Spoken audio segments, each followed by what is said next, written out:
Gusto ko jaoy ijo trabaho. Ini amoy tagpadangat na minsay ni Provincial Governor Lyndon Barbers. Kumanbuntag dihang natapos ang isa ka adlaw ng job fair and service caravan. Amo na nahimugso ini nakalihukan. Dili malalis kuman na panahon, kalisod kun wayay trabaho ang pipila ka mga individuals. Labi na kung jaoy ato tagpa-eskwela ng high school sa nan kolehiyo. Tagpangunahan sa Provincial Government of Surigao del Norte pinaagi sa Provincial Public Employment Service Office. 18 ka local employers sa nan tuyo ka overseas agencies ang nag-abri ng pultahan sa bag-o na trabaho sa nan mas hayag na kaugmaon.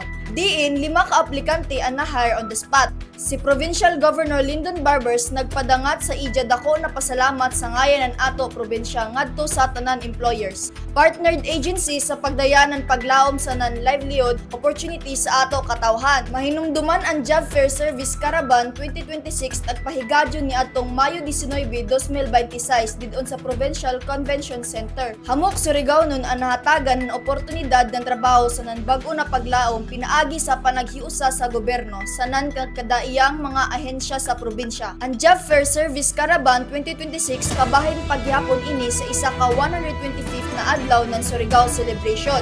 Nanukad gikan diri sa Kapitolyo ini si Chris Jane L. Matimtim Maradyaw na adlaw natong tanan.